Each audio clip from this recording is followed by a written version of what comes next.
Assalamualaikum warahmatullahi wabarakatuh. Pada kesempatan kali ini kita melanjutkan dari buku mengenai biografi Tuan Syekh Hasan Maksum ke part yang keempat, di mana kita akan membahas tentang huru-hara di negara Turki pada masa Tuan Syekh Maksum berada di kota Mekah. Inilah isi bukunya. Timbul pada persangkaan Sultan bahwa gerakan Turki muda telah hilang populernya, maka beliau mencoba pada 13 April 1909 diperlihatkan gigi, tetapi dugaannya meleset, karena pada 24 April tahun itu juga Turki muda sudah menduduki Konstantinopel. Sultan Hamid dibekuk dan ia boleh tinggal di Saloniki saja buat selamanya. Abangnya Mahmud keempat diangkat menjadi sultan. Maka belum habis perkara ini, Italia yang sudah lama mempunyai tanah jajahan dengan jonder ada hak dan keizinan Turki telah memasuki Tripoli.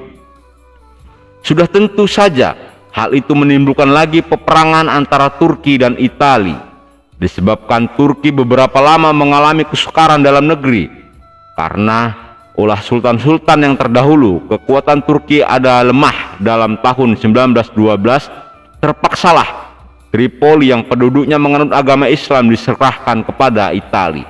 Dalam abad ke-20 ini, kira-kira tahun di belakang, rakyat Islam Tripoli mencoba melepaskan diri dari Italia. Pekerjaan itu bukan saja sia-sia, tetapi hampa belaka, karena mereka tidak berkekuatan dan berakhir mereka dibawa menjela melajang ke udara oleh kapal terbang Italia, lalu dari udara dilontarkan ke bumi sebagai elang jatuh. Umat Islam sedunia murka memprotes, tapi tidak berhasil karena umat Islam yang tahu lebih banyak mundur dan lemah daripada bersatu, teguh dan jantan. Umat Islam karena marahnya membakar sekalian barang kiriman Italia, yang boikot itu dapat larangan pula. Dalam tahun 1912 tak lupa pula Italia merampas Rhodes, maka keadaan itu menetapkan pula lagi kabinet Turki tua berkuasa kembali. Inilah sebabnya pula kerajaan-kerajaan di seluruh Balkan mempunyai keberanian dan berserikat hendak mengusir Turki dari tanah Eropa. Peperangan itu sudah tentu mengalahkan Turki, karena dalam bulan Oktober dan Desember 1912 persekutuan Balkan beroleh kemenangan-kemenangan. Pada garis Sajalja diadakan perdamaian, Albania merdeka, dan bulan Januari 1913 Turki kolot tidak lagi berkuasa lagi. Buat ketiga kalinya Sepkep menjadi wazir besar. Tentu saja dengan kemenangan mereka, kerajaan-kerajaan Balkan mendapat masing-masing pembagian tanah yang diperoleh dari kemenangan. Mahmud Şevket Pasha dalam tahun 1913 mati dibunuh, dan penggantinya ialah Said Pasha. Beliau ini baru saja dalam jabatan lalu berperang lagi dengan kerajaan Balkan, dan beruntung kota Andrianopel dapat diambilnya kembali. Tahun 1914 itulah permulaan dari peperangan dunia di Eropa yang berakhir dengan kekalahan Jerman dan sekutunya. Masa itu kabinet Turki muda mempunyai kesilapan besar berserikat dengan Jerman melawan Prancis, Inggris dan lainnya.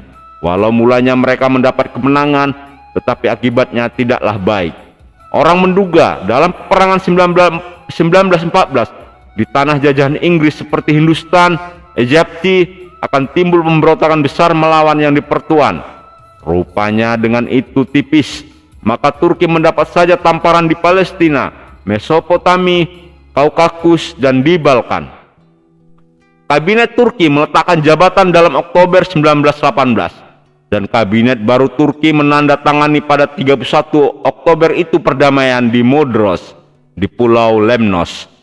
Kerajaan Turki yang dahulunya begitu luas lagi kaya dan besar, tinggal hanya sedikit lagi, sekitar Konstantinopel dan sebagian dari Asia kecil. Italia menerima pula sebagian dari selatan Asia Minor dekat Adalia. Pendeknya Turki telah gundul. Celaka nasib yang kalah. Wailon Ilmaglub Fayfitci, sidang perwakilan Turki bulan Desember diusir. Pada 15 Mei 1919 Griqualand memperlihatkan giginya.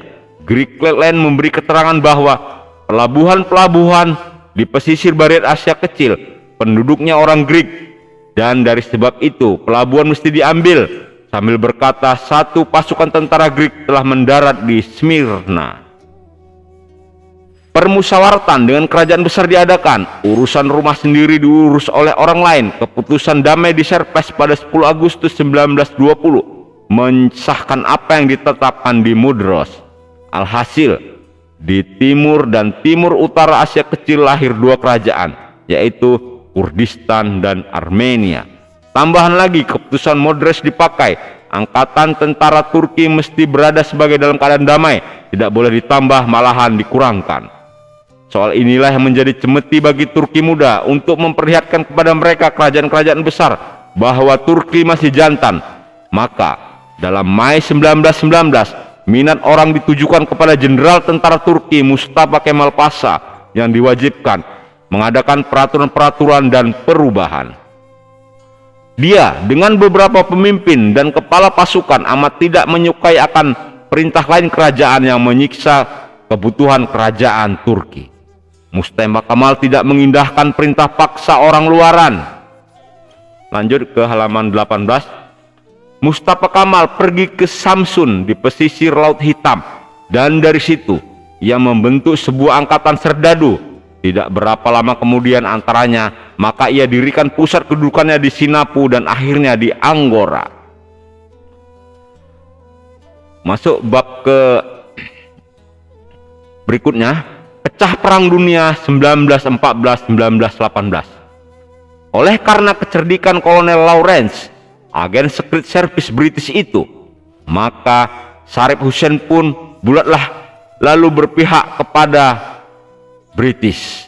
Gubernur Mekah yaitu Jenderal Wajib Pasha mengetahui sifat dari Saddam Hussein itu, lalu melarikan diri ke Kairo, Egypti sebelum ia ditangkap.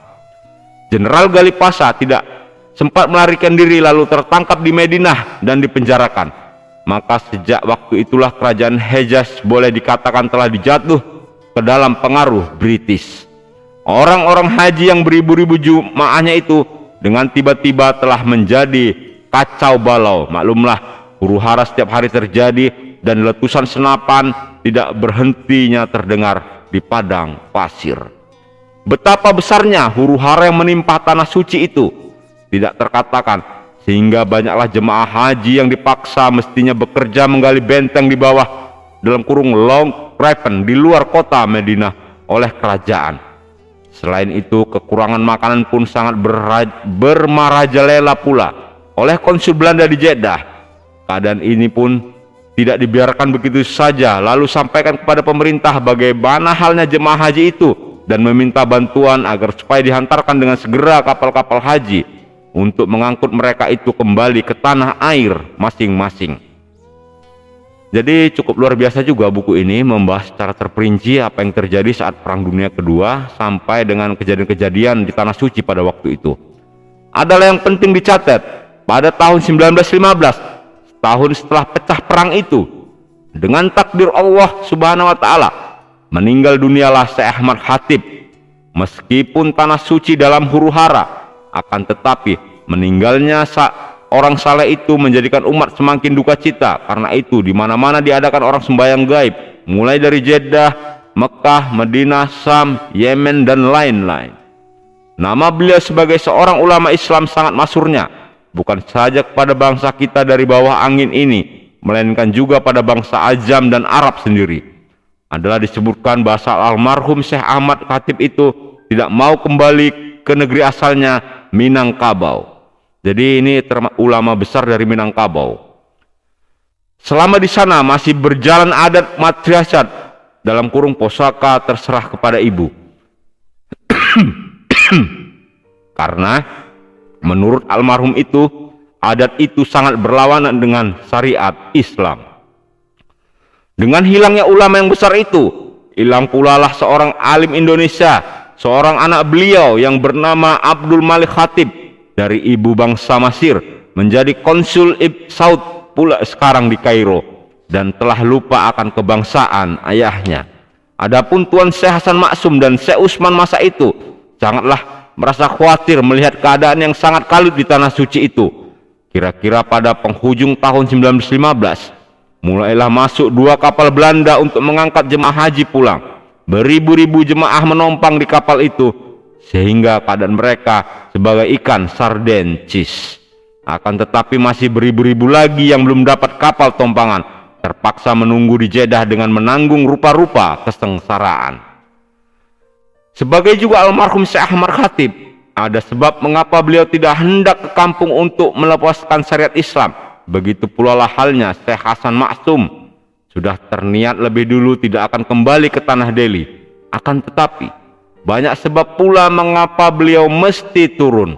Pertama, karena rusuh di tanah suci. Kedua, karena surat dari keluarganya telah bertubi-tubi datang meminta untuk turun guna menguruskan harta pusaka, karena orang tuanya telah meninggal.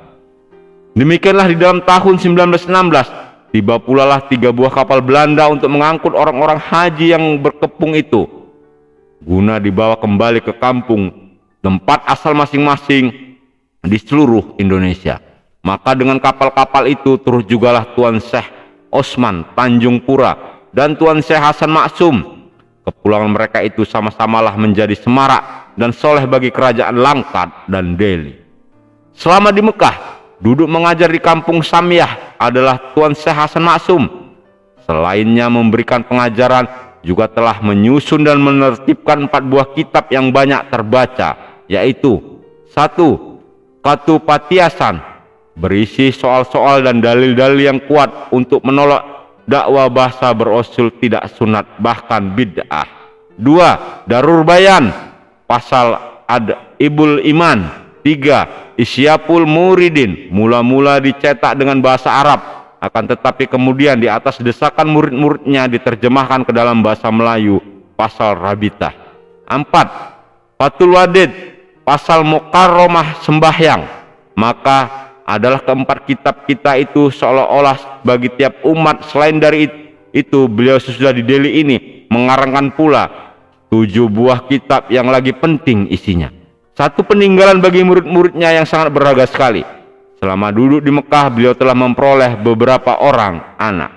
Demikianlah di dalam tahun 1916, sewaktu perang dunia menjadi-jadi di timur dan di barat, beliau pun pulanglah kembali ke Labuan. Berikutnya, perjumpaan dengan Tuan Syekh Abdul Qadir almarhum. Di dalam tahun 1334 Hijrah atau sama dengan tahun 1916 Masehi, kembalilah beliau ke Delhi ini. Oleh sebab setelah meninggal orang tuanya itu, banyaklah yang mesti diselesaikan berkenaan dengan harta pusaka peninggalan orang tuanya itu. Selama di tanah suci, beliau telah mendapat beberapa orang anak, dan setelah berdiam sebentar di Labuan, kemudian pindahlah beliau ke Titipapan. Meskipun di Mekah beliau ini telah terkenal seorang guru agama, akan tetapi ke kota Medan ini belumlah diketahui orang tentang kealiman dan kewarakan beliau itu, melainkan tetaplah beliau duduk mengajar di Titipapan, sedang murid-muridnya pun baru beberapa puluh dan orang sahaja. Sehari-hari kerja beliau ialah menguruskan kebun-kebun pusaka itu, satu pekerjaan yang tidak cocok sekali dengan keinginan hati beliau. Akan tetapi apa boleh buat, terpaksa jugalah beliau tahankan, karena urusan pusaka itu juga adalah satu hal yang wajib diselesaikan supaya jangan ada dakwa-dakwi kelak. Baik, part keempat ini kita sudahi dulu sampai di sini. Akan kita sambung kembali di part kelima yang akan datang, tepat di halaman ke-20. Jadi mudah-mudahan apa yang kami bacakan ini bisa bermanfaat untuk Anda, untuk kita semua. Memang beginilah apa yang terjadi saat huru-hara di Mekah pada waktu itu, dan akhirnya Tuan Syekh Hasan Maksum kembali ke Indonesia dan berdomisili di Titipapan. Wabillahi taufiq wal hidayah. Wassalamualaikum warahmatullahi wabarakatuh.